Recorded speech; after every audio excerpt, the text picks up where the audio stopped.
Howard's a great win. I felt I thought we had very good practices going into this. I thought our guys were prepared. We changed some things in practice just to even maybe raise the energy level a little bit, and I thought our guys responded to it in a very positive way. It's a good win for a lot of reasons. One, they're a really good team. Two, I just thought everybody contributed something, right? Everybody contributed something, and even DeAndre didn't get in there a ton. He got 2 fouls pretty quick, but he tried to put his body in the play and take a charge, okay? CJ Kelly didn't have his best game offensively. First game back, grabs 9 rebounds, okay? Games on the line, Javon played terrific. We subbed TJ back in the game, for that last stop, comes up with a huge block. Greg Jones, great rebound with the game on the line, makes 2 free throws. Javon goes to the line, makes 2 free throws. Just everybody. And obviously we, Noah 24-6,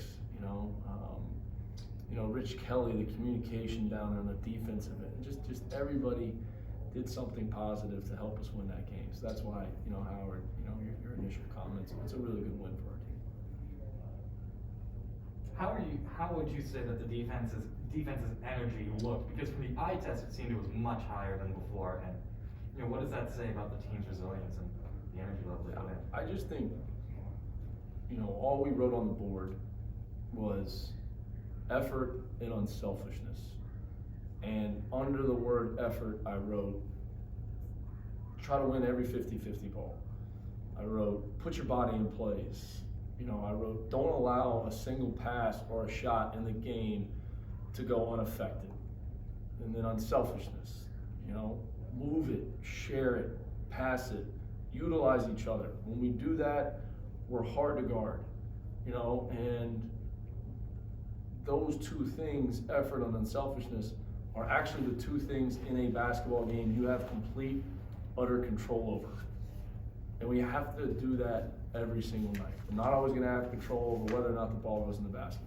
We don't have control over that. We don't have control if a foul call goes our way. But we have control over our effort and our unselfishness. And when we can play that hard, we can win basketball games. Did you want to try and capitalize during that stretch when Collins and Carl were on the bench with the foul trouble?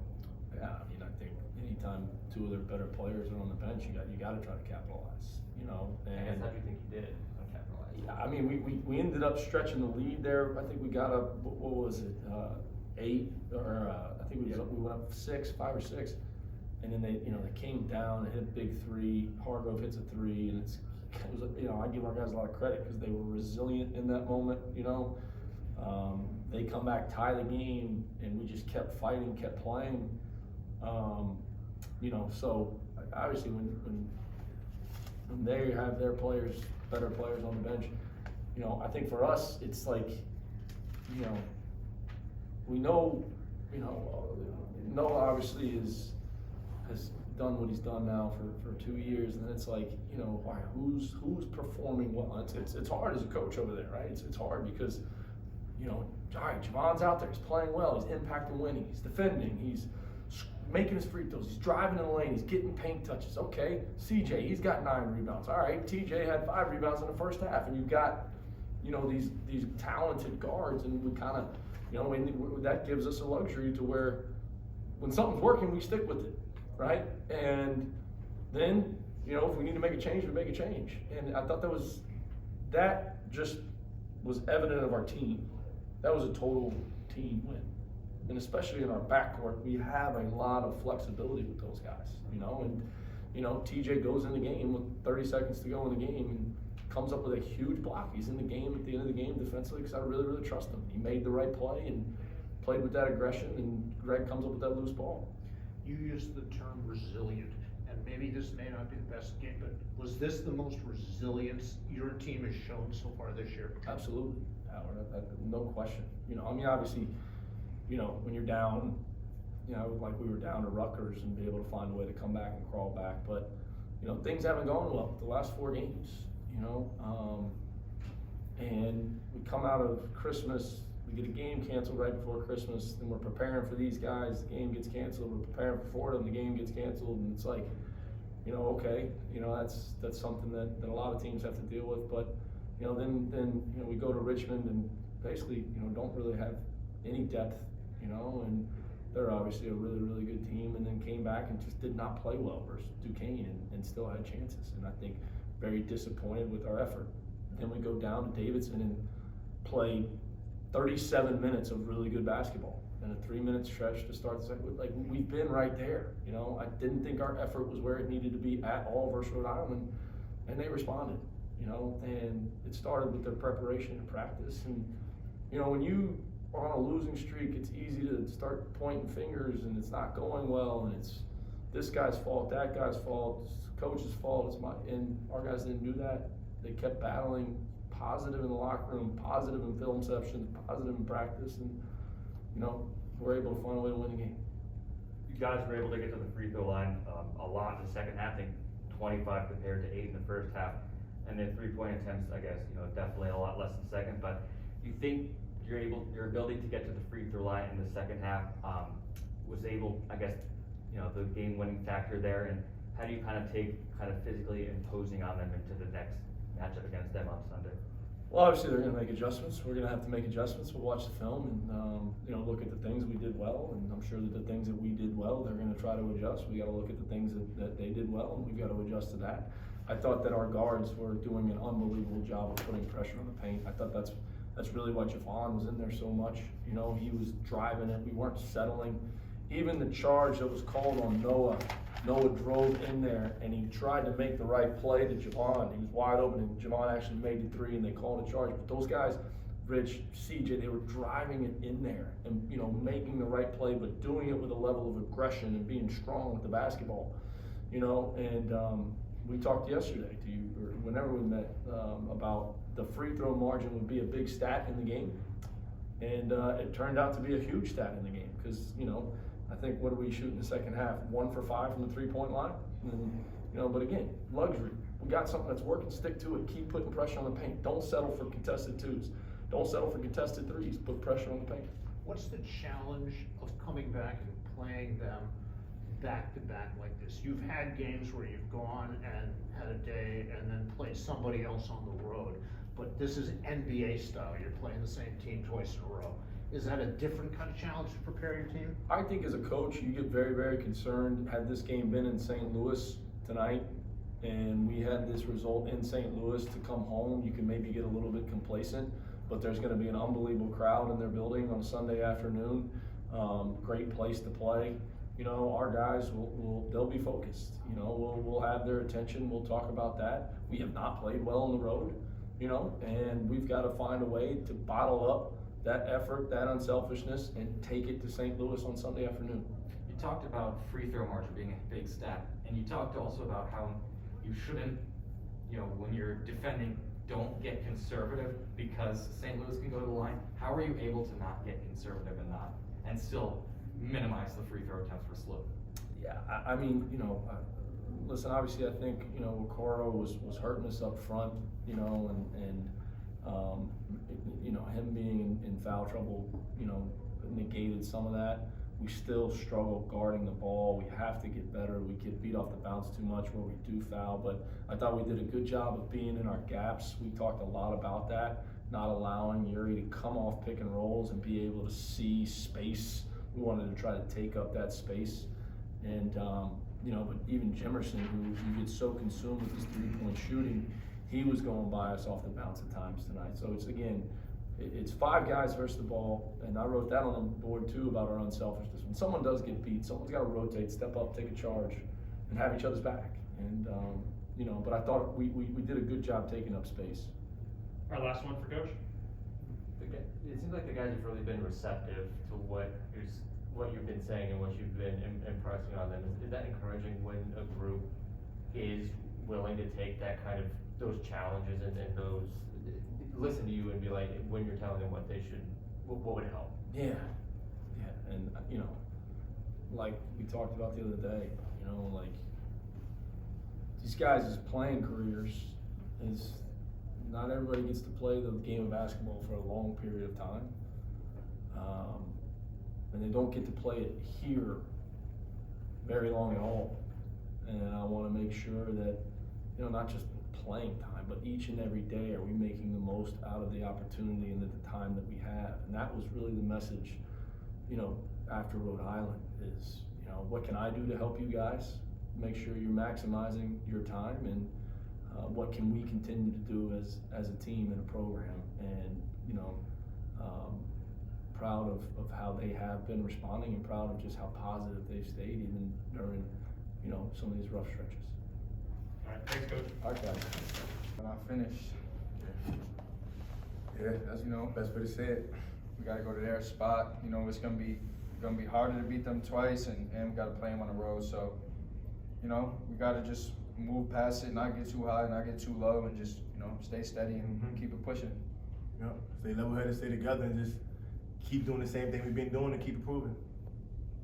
Noah, Coach used the term resilient in his press conference with us. Was this as resilient an effort as this team has had all year?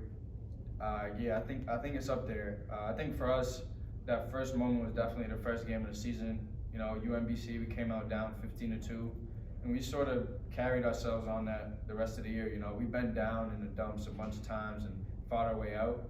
And, you know, it's sort of like that, but it's in a more broad spectrum with the season. So, you know, we're in a deep hole. You know, we gotta try and dig ourselves out now. And we're not gonna give up. We only just gonna go even harder. It seemed like every time they threw a punch on the court, figuratively, you guys bounced back and threw one back. How much confidence does that give you guys going out to St. Louis now? You know, just having, you know, coaches and guys on the bench that are super composed, it definitely helps you out there on the court with your composure. You know, when everybody else is calm, you know, you can't be out there rowdy and, you know, sort of unstable. You know, we just gotta stay together. You know, when you have guys that are like that, it definitely helps your momentum and things like that when everybody is super composed. And there was a lot of energy, you talk about composure, there was a lot of energy coming from the bench on big plays. How did the bench help? You know, you talk about composure, but on the other side, the energy and the effort. I mean, it's major. Like, you know, we've been talking about that, you know, for the past couple weeks, just pouring into other guys' success, you know. And tonight, I'm pretty sure the refs had to go over to the bench and like tell everybody to calm down because they were so excited. So, you know, I just think it just makes everything so much easier on the court. You know, when you have a supportive group of guys, you know, that are really rooting each other on, it makes everything way easier. Playing through your mistakes and stuff like that, it's just everything's a lot easier. Down the stretch, after they had tied it late, you guys really did miss. It was like 7 for 7 from the free throw line and pretty much perfect from the field. Where does that kind of composure come from, and how do you guys stay that locked in, especially when it looks like they have their stuff coming? We take a lot of free throws in practice and just doing what we've been doing, like making it a routine. And we knew we needed this game. Like for us, for mentally, physically, we needed to win by any means. So we went up there with confidence and we knew we was gonna make the shot. Especially in terms of confidence too, when TJ makes a block like he does, like what did that feel like to just see? Because it seemed like he was just up there. I mean, it's game-winning plays. You know, it don't go down in the stat sheet or stuff like that. But you know, when you get back to the locker room, it's not the points and all the cool moves that you really appreciate. It's the plays like that TJ made that people really, you know, that it really stands out. So are players superstitious? And are you guys gonna take those blacks to St. Louis on Sunday? I mean, I'm pretty superstitious. I don't know about everybody else, but you know, I think they're gonna have to go. You guys wanna keep these on too? Yeah. So the wheels fall off. Are you guys any more sore than normal? Because 25, the free throw attempts you guys had in the second half is up there, and that's a certain amount of sacrifice to take that kind of punishment. Like, does it hurt? Like, what are you feeling after that? I guess just both to get to the free throw line and kind of the impact that has. It's like, me, I mean, I'm small, so like, I'm used to getting beat up, like when I go to the rim. So I feel like over time, I just got a little used to it, you know? So, but I don't know, definitely just taking care of your body every day. I feel like that has a play in it. You know, like if I didn't do treatment every day, maybe I wouldn't be able to do the things that I do on the court. Maybe I would probably be a little more sore and stuff like that and fatigue. But Yeah. I think it's just day-to-day basis when you take care of what you gotta take care of. You know, that stuff doesn't really affect you too much. I guess, was it more of a point of emphasis to get to the line in the second half? Yeah, definitely. We was in double bonus with like the last 10 minutes to go, so definitely was getting to the line. We practice hard. Like, we fight each other a lot in practice, so in the game it's like that's life. In last game, I'm pretty sure it was 46-8 points in the paint. Mhm. URI versus us. So we definitely put an emphasis on getting to the rim, throwing it inside a little more. So yeah. You guys were able to close out this game, a lot better than, I guess, ones in the past, I guess more recently. Going into their place on Sunday now, how do you take that same level of energy and intensity and go on the road to a pretty hostile environment? You just gotta try and turn it up some more, If we could turn up our energy past what we had today and then finish the game what we had today, I think we're gonna be in a good spot. All right, last one for the guys. You talked about how driving into the paint and, coach talks about effort and unselfishness. How do those things kind of really define your game and how to define this win today? Just at the beginning of the season, I feel like we talked a lot about our depth, and then I feel like it's sort of like got washed away as we played games now. But in that game, I think you really seen just what our depth can really do. And when we play together and play with a lot of guys, what we can really do as a team, because we have so many talented people. I feel like sometimes people are in handcuffs. So, when guys can go out there and be free and we can rotate different guys and play unselfish, I just think we're a way better team, and you could definitely see that tonight for sure. Awesome. Thanks, guys. Thank you. We appreciate y'all.